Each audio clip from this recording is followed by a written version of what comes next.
Olá, alunos do CPMG Nível das Neves. Aqui é o professor Alisson Martins de Souza, professor de Sociologia. Então, nós vamos dar continuidade ao nosso eixo de política, mais especificamente tratando agora da democracia moderna, cidadania, direitos e deveres. E nessa aula nós vamos introduzir o conceito de democracia e entender um pouco como se dá essa democracia nas suas formas direta e indireta, em termos de participação aí do cidadão. Lembrando um pouco aquela diferença que nós já estabelecemos sobre a questão entre forma de governo e regime de governo, lembrando que a diferença específica com relação ao regime de governo é que ele diz respeito apenas ao modo como um governo, um governante atua, como ele exerce o seu poder sobre os governados, né? E nesse sentido, temos o governo que exerce o poder de forma mais concisa, ali, mais sisuda, desconsiderando a participação popular do povo, e governos que podem ser mais abertos à participação popular, então podendo ser divididos aí entre vários regimes. Os três principais, e que nós já demos umas certas pinceladas nas primeiras aulas, até mesmo de atualidades, foi os governos autoritários, totalitários e democráticos. Então, lembrando que nesse regime democrático existe um certo reconhecimento dessa soberania popular, ou seja, que o povo que detém o poder deve exercê-lo. Então, nesse aspecto, temos aí as democracias tanto representativas como participativas. E vamos especificadamente cada uma delas. Indo agora para o próximo slide, entendendo o sentido etimológico da palavra, podemos perceber que democracia, em seu sentido etimológico, apesar dela, digamos, não dar conta do termo, é importante entendermos como é classificado etimologicamente. Democracia é um poder do povo, porque você tem aí o demos, que significa povo em grego, e kratos, ou krateia, que significa poder, que é o poder do povo. Aí você tem aquela célebre frase do Abraham Lincoln, que diz que democracia é um poder que é pelo povo, para o povo e pelo povo, e que é importante perceber que, apesar dessa etimologia não dar conta de resolver toda a questão da democracia e dos seus variados modos que historicamente ela se apresentou, mas é bom a gente deter um pouco essa etimologia, até mesmo porque, apesar de ser abrangente, vaga, ela tem aí um significado importante, porque você tem aí um poder do povo. Então você tem aí digamos, inicialmente uma ideia que vai fortalecer bastante essa ideia, que é a ideia magistral e mais potente da democracia, que é essa ideia do populus, né, do povo, do demos. Então, por isso que o texto bem ressalta que falar de regime democrático tá na sua base, falar da existência de um governo que, direta ou indiretamente, depende do modo como essa democracia vai operar, nas suas diferentes vertentes históricas aí, mas é falar sobretudo de eleições regulares, de cargos administrativos, de estado ou município, em que vigora essa participação em maior ou menor grau do povo. Então, falar de democracia basicamente é falar de voto, de igualdade, de direito, de participação, de constituição, liberdade, também a liberdade de imprensa, liberdade de associação, nós podemos ressaltar, sindicalismo, a questão do pluripartidarismo também é muito forte na democracia. Então, essas seriam as questões, digamos, que fomentam toda essa participação popular, buscando essa tão sonhada igualdade, essa justiça social e, sobretudo, essa isonomia diante da participação entre votar e ser votado e, digamos, de uma certa igualdade e justiça social que deveria estar na base de toda democracia, sobretudo uma democracia como a nossa, que nós partimos de um princípio tão desigual como o nosso em relação à nossa sociedade, sobretudo ao modo de produção capitalista. Então, nesse sentido, até mesmo para nós conceituarmos de forma mais detida a questão da democracia, já que estamos falando de povo, E o povo é um conceito aí que, historicamente falando, a gente tem que olhar muito de onde nós estamos partindo para pensar esse povo. É um conceito que também é abrangente, vago, o conceito de povo. Ele pode significar aí, digamos, desde na Grécia Antiga, povo, uma pequena parcela da sociedade, no caso cidadãos, que eram é, uma pequena parcela desse povo grego e que não entravam todas as pessoas que faziam parte das polis gregas, sobretudo de Atenas. Então você tem um conceito restrito de povo. Historicamente você pode pensar também o conceito de povo que foi muito restrito à questão de posses, sobretudo diante do voto censitário que nós tivemos, tanto em Atenas como no Brasil. Você tem também um conceito de povo que tem a ver com a questão do letramento desse povo, ou seja, do grau de educação que esse povo pode alcançar em termos de seus que têm as posses e por ter a posse você tem ali uma garantia da própria estirpe da qual a pessoa faz parte, a questão dos sangues nobres, né, da aristocracia. Então você tem aí a ideia de povo como algo assim muito espalhado, no sentido de que você não tem uma noção conjunta e única da ideia de povo. Então a ideia de povo pode significar tanto cidadãos com seus direitos e deveres, mas também pode significar também a restrição de uma pequena parcela desses cidadãos que pode ter acesso a esses direitos, sobretudo. Então você tem aí já uma dificuldade de cara com relação à palavra povo, que deve ser levada em conta. E assim, para termos uma dimensão o quão abrangente o conceito de democracia na atualidade, você tem aí a democracia passando desde um simples voto, pessoas que acham que democracia é votar e ser votado, por exemplo. Você tem aí também a questão da democracia econômica, que é participar da definição do orçamento, a gente vai ver isso muito na democracia participativa. Você tem a democracia social também, que é decidir sobre as leis que tratam da vida privada e como as questões ligadas à sexualidade, à reprodução, ao aborto, todas essas temáticas que envolvem a questão de uma certa necessidade de uma participação na vida social, são temas que interferem direto às várias classes, às várias minorias, passando pela questão cultural também, entre opinar sobre os aparatos de cultura, para que lado deve ser direcionada a cultura, o que é cultura, o que não é, a questão do acesso à cultura. Então você tem aí digamos, uma gama muito grande da aplicação do conceito de democracia, que na contemporaneidade é possível fazer, que você vai ver aí a democracia sendo defendida em diferentes matizes, praticamente numa miríade de concepções que envolvem aí desde a questão social, passando pela questão econômica, política, até chegar na questão cultural. Então você tem aí, digamos, uma grande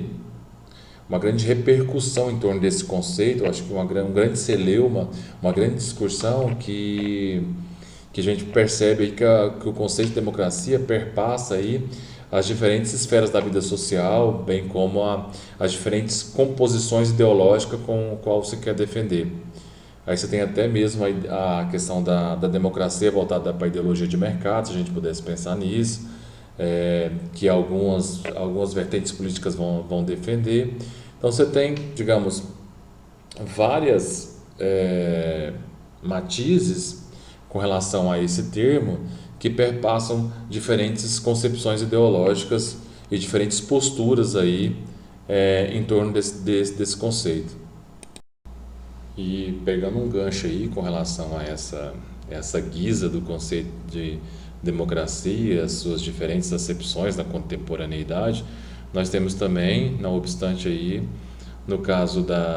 dos Estados Unidos, que tenta impor o seu regime democrático a outros países, só que pensando um pouco criticamente essa intervenção com o seu respaldo democrático, na verdade a gente sabe muito bem quais são as intenções da supremacia americana, que é uma intenção econômica, sobretudo com relação ao, ao petróleo, né, que é uma das grandes fontes de energia, que falta aos Estados Unidos. Ele anseia, né, muito por essa questão do petróleo. Haja visto as várias intervenções que ele fez, sobretudo no Golfo Pérsico e em países árabes que tem essa fonte de energia. Você tem também essa ideia aí, no fundo, criticamente dizendo que a intenção seria levar um processo democrático, mas você tem aí intenções de fundo econômico por trás. Então, nesse sentido, na continuidade da aula, a gente pode perguntar agora o que significa então democracia, ou seja, quais seriam as características necessárias para um governo democrático diante dessa polêmica que nós levantamos aqui no início da aula com relação ao conceito de democracia e historicamente como ao longo do seu processo, desde a Grécia Antiga até os dias atuais, ela vem sofrendo diferentes vertentes, diferentes concepções, até mesmo manifestações do que seja democracia. Então, sendo mais específico, como o texto pede, é bastante difundida e é abrangente a ideia que a democracia deve aí, assegurar os direitos e os deveres dos indivíduos, independentes de sua classe, do seu gênero, da sua etnia, da sua orientação sexual, e isso é resguardado na nossa Constituição, que uma democracia como a nossa, que é uma democracia semidireta, ela é o primeiro parágrafo da nossa Constituição, primeiro artigo, desculpa, em parágrafo único vai dizer que democracia é o poder que emana do povo, que exerce por meio dos representantes eleitos ou diretamente nos termos dessa Constituição. Então você tem aí de cara essa defesa da Constituição, que depois vai ser reforçada no artigo 14, que vai dizer assim, ó, abre aspas, a soberania popular será exercida pelo sufrágio universal, ou seja, o voto universal sem distinção nenhuma, e que no caso do Brasil, com relação a essa questão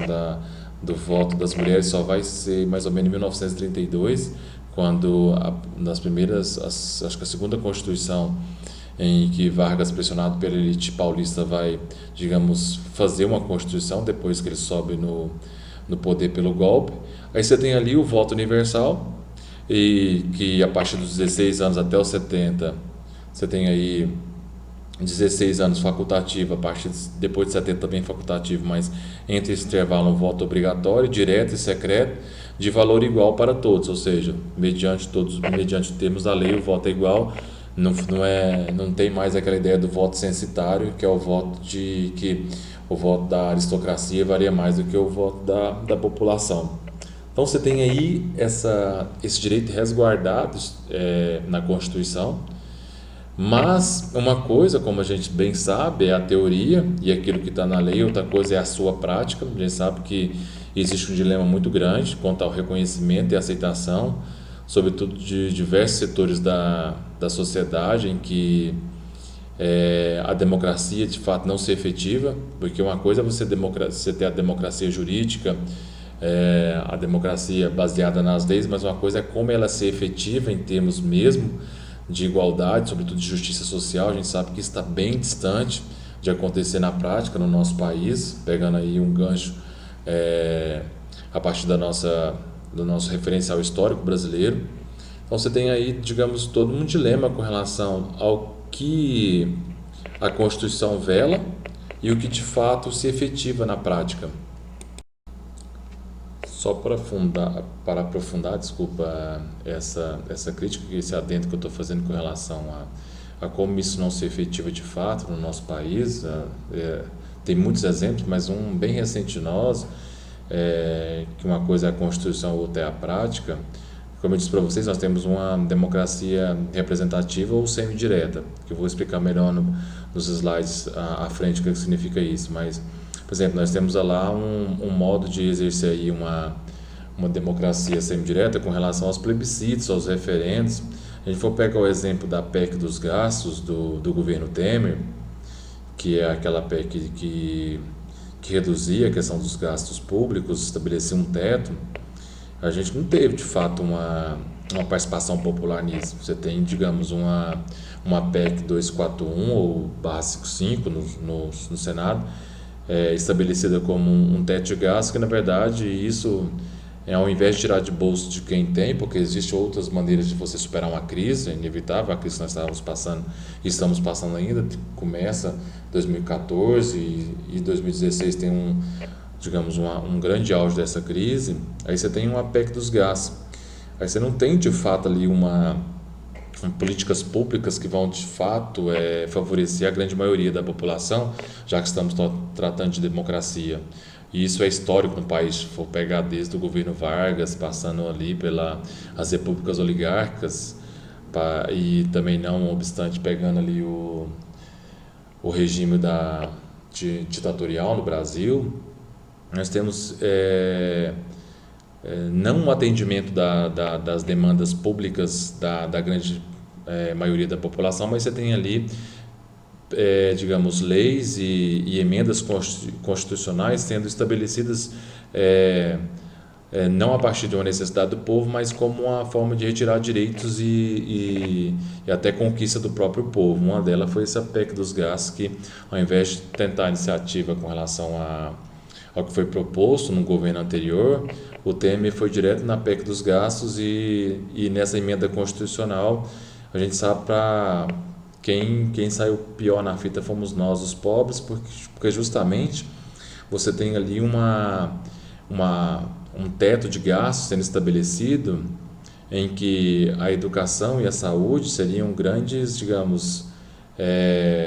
teriam assim grandes prejuízos e tivemos, né, passou essa PEC, tivemos grandes prejuízos com relação à educação e saúde devido a essa emenda constitucional e que não levou em momento algum em conta essa questão da participação do povo, sobretudo nas consultas. Aliás, nem foi aberta a consulta popular com relação a isso. Não sei se vocês lembram, foi mais ou menos naquela época em que houve as ocupações das escolas, teve todo um movimento no Brasil contra isso, mas infelizmente passou. Então, continuando a aula, depois desse adentro, eu quis só mostrar um pouco como que se dá isso, essa crítica em relação ao que é uma coisa que a Constituição reza, outra coisa é o que se efetiva de fato. Esse conceito de coletividade, do povo enquanto coletividade, próprio da democracia, ela vai nascer ali na Revolução Francesa, praticamente, assim, nos países europeus, em que vai haver um grande movimento na Europa com relação a isso, sobretudo a chamada primavera da Europa, ou podemos chamar também de primavera dos povos, em que ali a partir de mais ou menos século XIX, 1848, em que você teria um grande fortalecimento da democracia indireta ou representativa, em que o parlamento começa a ouvir a população e vai levar esses anseios até o chefe geral, o monarca, ou bem o chefe de governo. E você tem assim, as demandas da população sendo ouvida diante dos anseios que brotam justamente de uma vontade popular ali, das próprias necessidades que a população está passando. Então, é a partir desse momento que você tem, de fato, ali o nascimento da democracia na modernidade e com essa forte ideia de que a democracia, no seu exercício mesmo, deve ser um exercício do povo, pelo povo e para o povo, como eu falei para vocês, que rezava a frase que Abraham Lincoln, o presidente dos Estados Unidos, disse. E uma coisa interessantíssima que eu quero ressaltar, antes de passar para os tipos de democracia histórica que nós temos, é que a democracia, como esse regime político aí, desde lá de Atenas até a modernidade, a contemporaneidade, você tem ali uma ideia forte como participação do povo, literalmente falando, ou seja, tudo aquilo que o povo conquistou em termos de direitos ao longo da história, até mesmo no seu regime mais antigo, a democracia direta, você tem ali uma forte participação do povo. Então não foi uma concessão, não é um presente. Então é uma luta em que o povo se une em torno dos seus interesses, e nessa tomada de decisão política da união do povo, você tem ali o povo forçando o Estado ou a classe dominante a velar pelos seus interesses também. E isso você pode perceber em maio de 68 na França, você pode perceber também em vários momentos históricos no Brasil com relação a, a reivindicação no período Vargas, na era varguista, que era muito forte, a questão da pressão dos sindicatos. Você pode perceber também com o fim da ditadura das Forças Armadas, tanto que há uma participação popular muito forte. O impeachment do Collor com relação aos caras pintados. Então você tem um movimento que parte de uma decisão, de uma união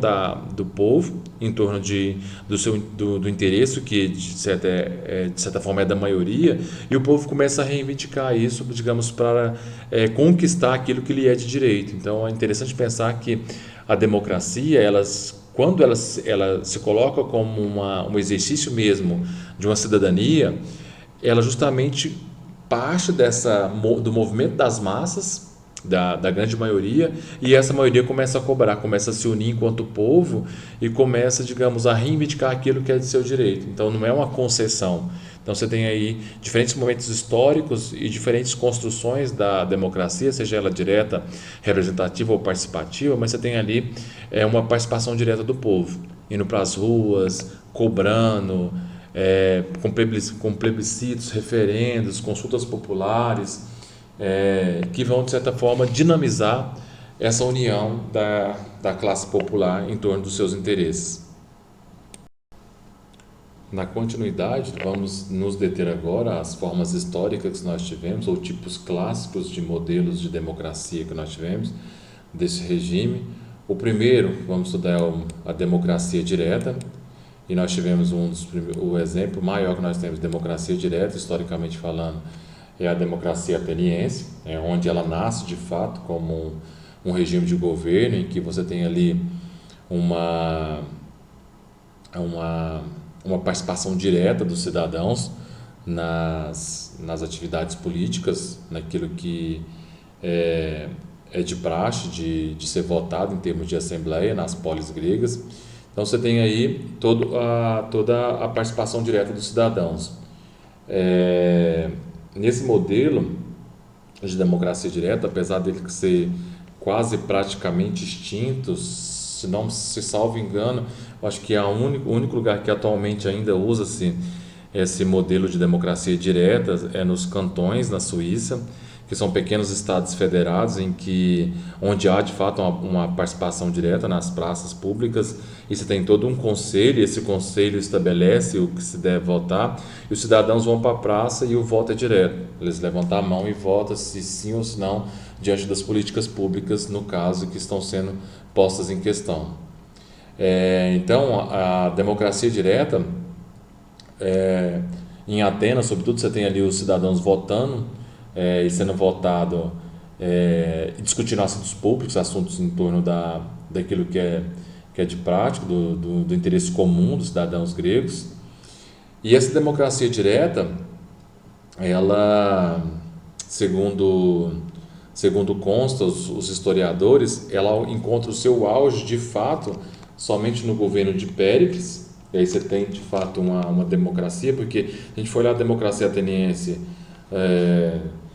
a partir das reformas de Solon, que ele cria a assembleia, ele faz o conselho dos anciãos, mas ele ainda mantém o voto censitário, que é aquele voto por questões econômicas, ou seja, só delibera aquele que tem só os aristocratas que poderiam votar. Então era um critério que estabelecia, que não deixava a democracia se estabelecer de forma plena. Você passando por Clístenes, que ainda faz uma certa reforma agrária com a questão dos 10 demos, que é os 10 bairros. Ele faz a bulé, que a bulé é aqueles 50 membros de cada desses bairros vai para a Assembleia decidir, e ele tem a abolição do voto censitário, que daí você começa a ampliar a participação do cidadão em torno dos assuntos, e até mesmo uma ampliação desses cidadãos livres, né, dos atenienses. Mas a democracia de fato vai se dar com Péricles, que você vai ter lá garantida a isonomia, que seria aquele princípio de justiça em que tanto o cidadão rico como o cidadão pobre ateniense deve ser tratado igual perante a lei, isso deve ser assegurado. Você tem a isegoria, que é ao mesmo tempo de fala. Você tem também uma participação direta, no caso dos cidadãos, em que, com a questão dessa ampliação do cidadão, você vai ter a necessidade até mesmo de uma participação mais direta da população mais pobre em relação à vida política ateniense. Ele vai criar a questão da mistoforia, que é aquela questão do salário dos políticos, que é aqueles cidadãos que não conseguem se liberar da vida do trabalho durante a semana, ele vai ser pago para, digamos, ir para a polis votar os assuntos de interesse da população. Então você tem aí a Grécia como um dos grandes modelos dessa democracia direta, historicamente falando, que é uma democracia direta porque justamente não tem nenhum intermediário ali. O cidadão vai para a polis discutir a política, discutir os rumos da cidade, na praça pública, e deliberar sobre as sanções, as leis, o que se deve ser posto em torno de rumos políticos que a cidade deve tomar. Então você tem aí essas características fortes aplicadas à realidade da democracia direta, sobretudo na Grécia, e mais especificamente em Atenas. Cabe uma crítica, é claro, a esse conceito de democracia ateniense, sobretudo com relação ao conceito de cidadão, como eu já falei passando no início da aula, que é a questão do conceito de povo, né? Ou seja, o conceito de cidadão. Lembrando que era bem restrita a participação da grande maioria das pessoas atenienses, dos filhos de Atenas, porque só poderia participar da vida política ateniense só os cidadãos. Aí cidadãos, estou dizendo, maiores de 21 anos, nascidos de pai e mãe ateniense. Você tinha toda uma camada que ficava fora aí das decisões políticas, tais quais mulheres, escravos, estrangeiros, aos adolescentes de até 21 anos. Então você tem aí um conceito de povo, de cidadão bem restrito a uma pequena parcela dos cidadãos atenienses. Rousseau depois vai defender um pouco essa ideia, sobretudo no conceito, no seu livro Contrato Social, em que ele vai defender uma democracia direta e participativa, uma democracia pelo conceito de vontade geral, que é não é a vontade da maioria, mas é a vontade de todos, em que você tem ali uma ideia de poder que vai abranger a todos os membros da sociedade, entendendo o povo aqui como maioria, não uma pequena parcela dos cidadãos, como Atenas velava, pelos seus princípios aí, digamos, democráticos, entre aspas, que não dá conta da realidade democrática. Mas Rousseau também vai defender muito essa questão da democracia direta, e para, digamos, corrigir os erros históricos aí de uma democracia que não se efetivou de fato, como a democracia grega, que era uma democracia para poucos, sobretudo para os cidadãos, aqueles que eram considerados cidadãos. Então, nesse sentido, a democracia direta, ela digamos, nesse aspecto grego, ela tem esses pormenores que, digamos, não são tão pormenores assim, porque se a gente for olhar historicamente, o professor Eduardo pode bem mostrar isso para vocês, que no período em que Atenas vive o auge da democracia, é o período em que ela tem um maior número de escravos. Então, essa parte econômica que subjaz a parte política e sustenta ela, a garantia da democracia só pôde se efetivar porque você tinha uma camada de escravos que trabalhavam nas grandes fazendas ou no meio rural ateniense, enquanto os cidadãos poderiam ir para a ágora discutir política, discutir os rumos da cidade. Mas quem sustenta aí no modo de produção escravista toda a base democrática ateniense é o escravo. Por mais que é um contrassenso isso e é contraditório, uma democracia que, digamos, resguarda ainda uma escravidão, mas historicamente a democracia ateniense se fez nesses termos. Então é uma interessante crítica pensar essa questão da democracia ateniense com esses seus dissabores, né? Essas suas dificuldades, essas suas incorrências que na verdade depõem contra o conceito de democracia. Por isso que eu disse para vocês, uma coisa é o conceito, como ele está, digamos, na Constituição, seja do Brasil, ou seja, no modo como Atenas pensava a democracia. Outra coisa é como ela se efetiva de fato. Então a aula já está chegando a 30 minutos, eu vou terminar essa primeira parte da aula. Na segunda parte a gente se até aos dois outros modelos de democracia, a democracia representativa e a democracia participativa. Até a próxima parte da aula. Obrigado.